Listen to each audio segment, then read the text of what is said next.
Hey, thank you for coming to my show. I think you'll hear something today that makes you click that like button, share with your people, and subscribe so you don't miss what's next. Let's stay connected. Tell me what you think in the comments. Thank you for joining us today here at our Unseen Roots, where today we have Mrs. Venita Fields. How are you today, Venita? I'm well, thank you for asking, Lion. You're very welcome. You're very welcome. How I would like to start my show is, who are you? Well, I thought about that question, and I'm many things.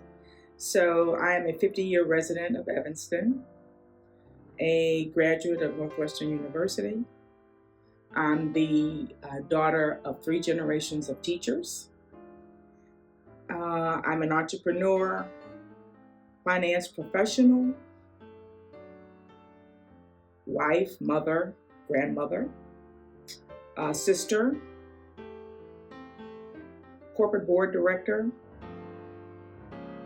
a Christian, and I'd like to think genuinely a person who wants to give back to the community.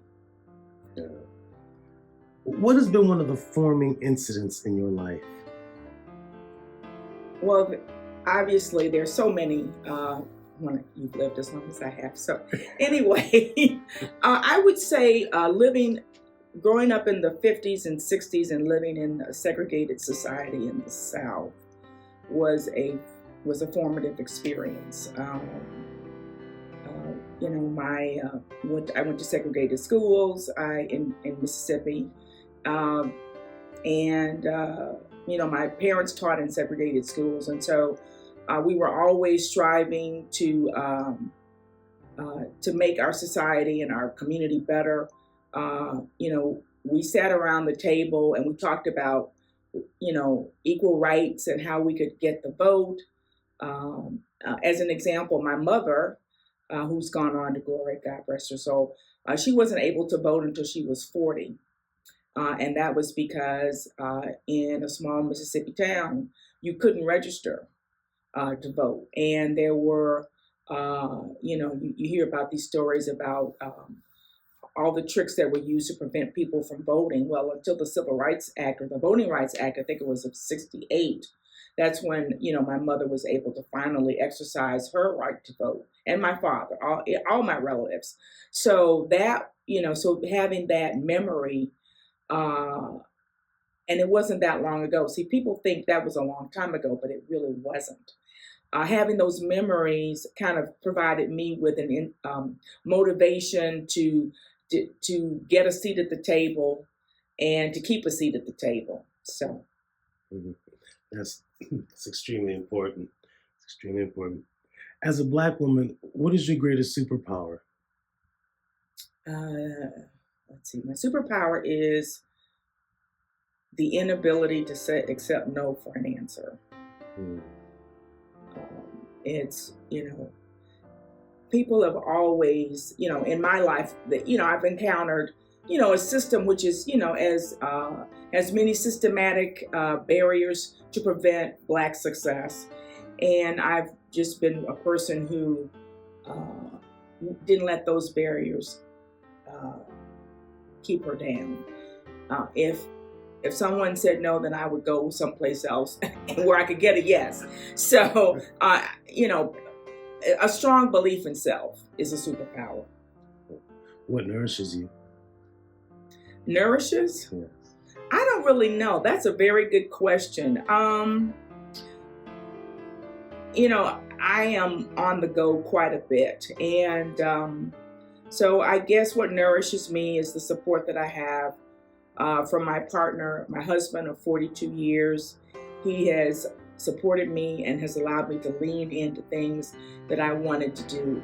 Whenever I had an idea of something, he never said, well, that's ridiculous, or we can't do that. He would just let me lean in and try to pursue those goals with some successful and some not, but I guess that is who has nourished me. Mm-hmm.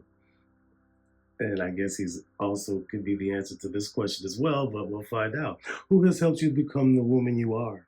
Well, early on, certainly my parents, the environment that I grew up in, great grandparents, great parents, we had a community of uncles and aunts that had the same mindset. That provided me with an early influence. And as I grew into adulthood and womanhood, and obviously my husband has helped tremendously. Mm-hmm. Do you believe you're living in your purpose? Why or why not? I believe I'm living my purpose now. So for the last 10 years, I've pursued work at the corporate board level, and I've been modestly successful. It's really difficult for a person of color, a woman, to get on a board, but I've been able to do that. I set up, again, that was that refusal to say, to accept no for an answer, because there are so many people who thought I wasn't qualified to sit on a board.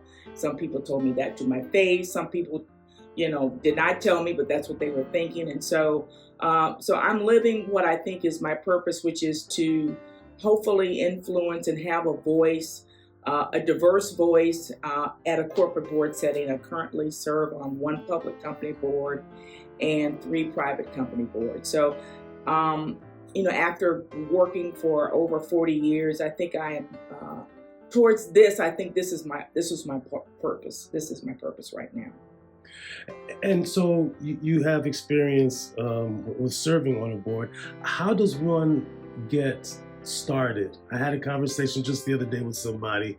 Say, well, how do you get started on a board, especially a Black woman? How does that happen? How does that work? Well, it's not easy. I'm not here to sugarcoat things. I mean, let's face it. Most corporate boards are majority owned. And so it takes years of preparation. Obviously, you have to have certain tools that boards are looking for. So as an example, I have a finance background, a banking and investment background. And so that skill is helpful because, as a corporate board member, you're always dealing with what do the numbers look like? What are the financials? How is the company doing? What are its strengths, weaknesses? What needs shoring up? What needs change? And so as an investor, I invested in a number of companies over the years, made some good investments, made some not so good investments, but all of that experience, I think, has allowed me to have a broader view as to what success looks like. So that's a skill that I have. Now, everybody doesn't have that skill, but in today's corporate board world, there are certain levels of expertise that boards are looking for, whether it's cybersecurity, AI, marketing, people development. So, you have to have certain skills that a board would be looking for. Now, that's kind of like table stakes, So as a person who has been fairly successful, it's all about networking and developing relationships with people over the years that basically at a certain point come back to you with opportunities. So I've served on 5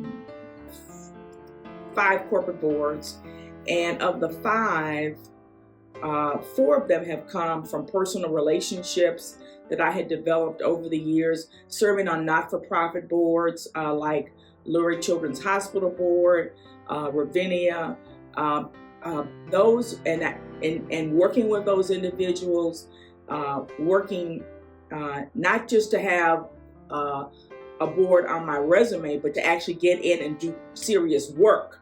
That demonstrated that I could handle myself in many situations. And so once I decided that I wanted to start serving on boards, I went to people that I worked with on these various not-for-profit boards and said, I think I'm, qualified to serve on a board, and I'd like you to, if you have opportunities or know of opportunities, I'd like you to consider putting my name forward. I mean, and as a Black person, you have to have allies. And nobody's going to be in this society, it's difficult to get allies. And so, because there's a level of trust that has to be developed. And so maybe one of my other superpowers is the ability to garner trust from other individuals, such that they felt like, well, if they put my name forward, that they were comfortable that I would follow through, that I would represent them well. So it's making sure that you're known in your field. It's not, the cliche about it's not who you know, but who knows you. Getting that visibility out there. It is. It's not for the faint of heart, and it doesn't happen overnight. Now, there may be some people, my majority friends who get those opportunities, because they are third generation. They're so connected. It's kind of like, it's not a big deal. But for a person who grew up as a child in the South, who had no corporate connections at all, it's been a journey, and it's been a long journey. So it's not impossible, but everyone, it's about service. There are some tough decisions that have to be made at the board level. You're responsible for people's jobs. You're responsible for the vendors that serve the company. You're just responsible for a lot. And so you have to be willing to put in a lot of hard work. It's not, maybe, 20 or 30 years ago, you could sit on a board and, not read the material or not come, with your best. That's not really the case, because it's a real big responsibility. So you have to enjoy that.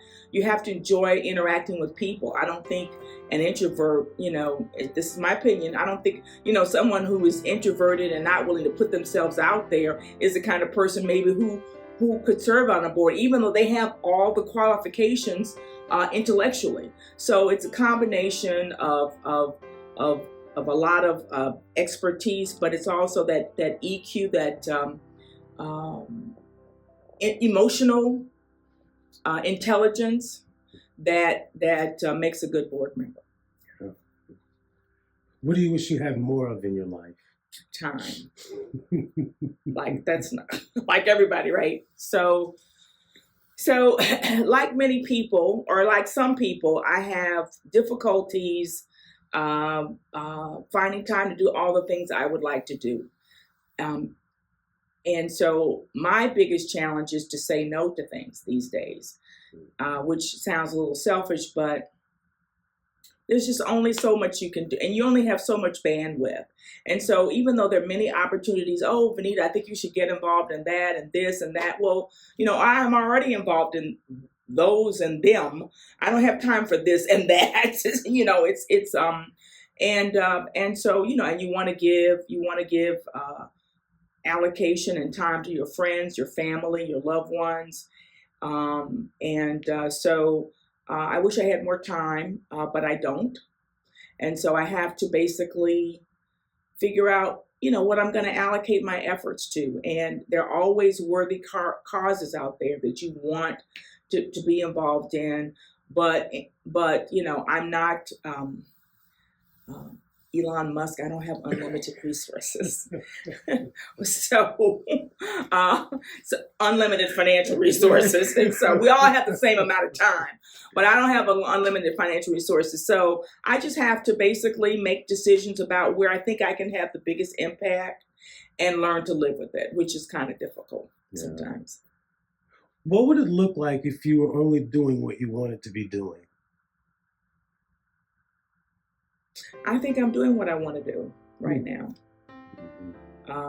I am doing a lot. I serve on a couple of not-for-profit boards, and I'm very, very committed to, very involved with my church, Lula B. Sherman United Methodist Church. Got to put a plug in, and just trying to take a small piece of real estate, which I think I have moderate control over, and make that the best piece of real estate I can make it. So, how can Black men better assist the women nourishing the Black community?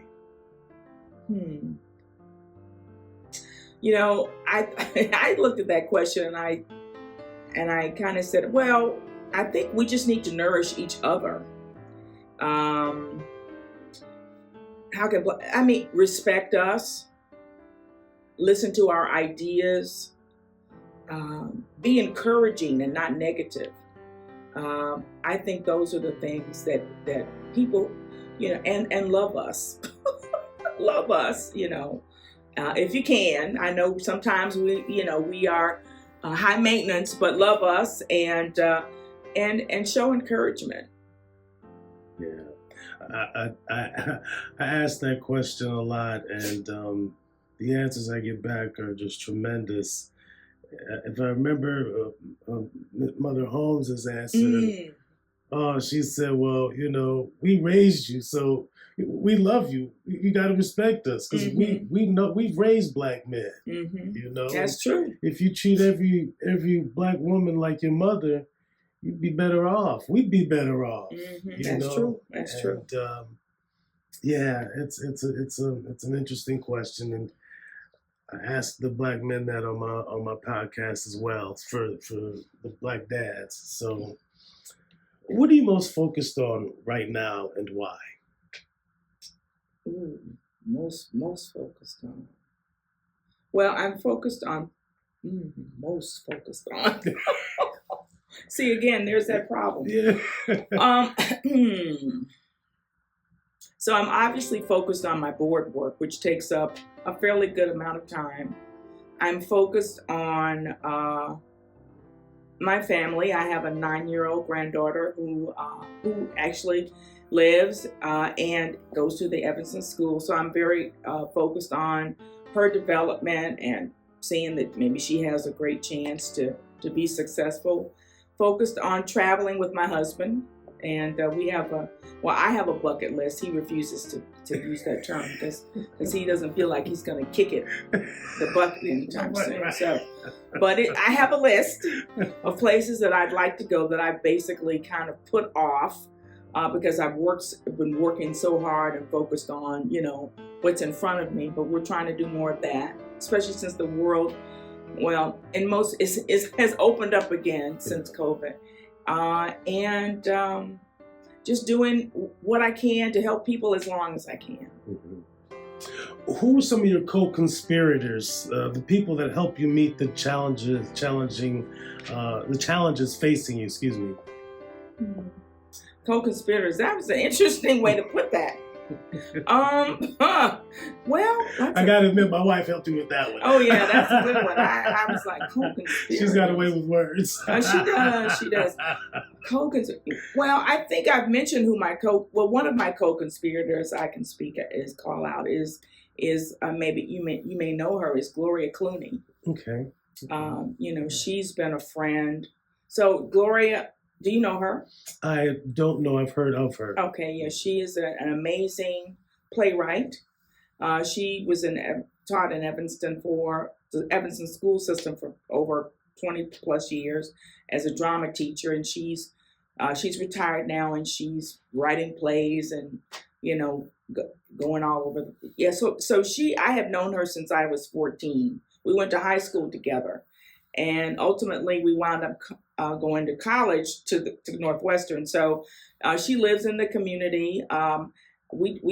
She's a co-conspirator. We kind of touch base. Well, first, and we go to the same church, so we see each other a lot. But she is the constant in my life, and we always check in. We have totally different career paths. She's an arts person. I'm a business person. But we have a foundation that you just can't buy with money. And so she's a co-conspirator. I bounce ideas off of her and vice versa. We check in, often as to where we are physically and mentally. So, and my husband is a co-conspirator. And, I've got a couple of business friends that I check in with every now and then to kind of bounce off ideas. But, in life, if you have a handful of good friends, you're really doing well. And that list is not that deep. I don't, it's, those people where you just feel like you can open up and just say, I was an axe murderer and I know you'll forgive me. Yeah. I mean, people that you just know will be there through good times and bad. That's a very short list for me. And maybe other people have longer lists of people, but I don't. That maybe that's a shortcoming. But I don't have a long list of people that are co-conspirators. My list isn't that long either. Oh, okay, so, well I feel a little bit better. It's like I know my wife's list isn't that long, so you're in good company. Yeah, it's like that's a very rare thing. It's so true though. You're very right with that. What can your community do to support you?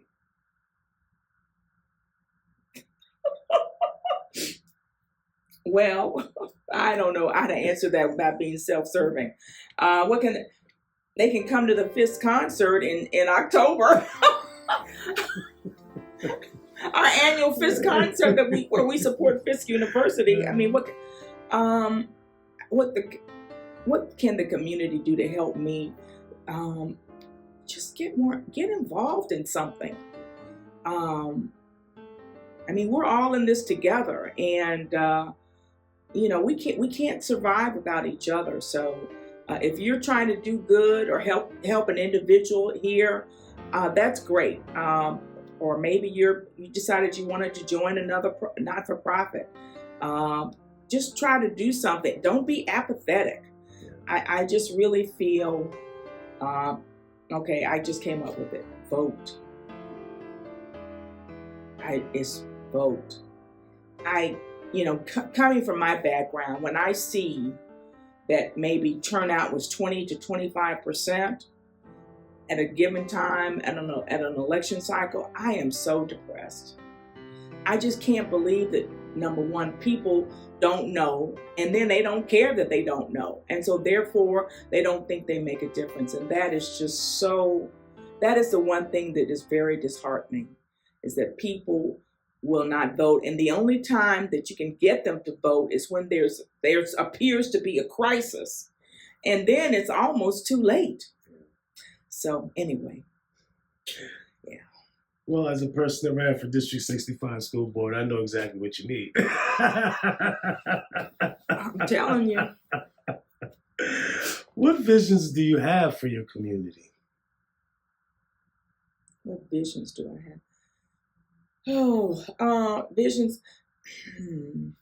I wish the Evans, and I live, full disclosure, I live in Evans and Skokie. So my vision is that Evans and Skokie become a more affordable place for people of color. It is just really hard these days.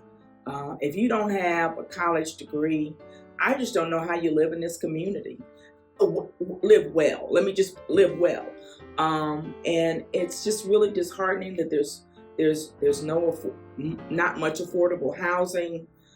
Rents are just way too high. There's a lot of gentrification, Black gentrification, that's occurring because of the economic situation. It's kind of ironic that I grew up in a segregated society in the 60s in Mississippi. I came to Evanston and learned that I was still in a segregated society in some ways. Now, I had the privilege of having a world-class college education, and that elevated me to some degree, so I didn't have some of the other experiences that my Black residents, citizens have had in Evanston. But when you hear about the history of redlining and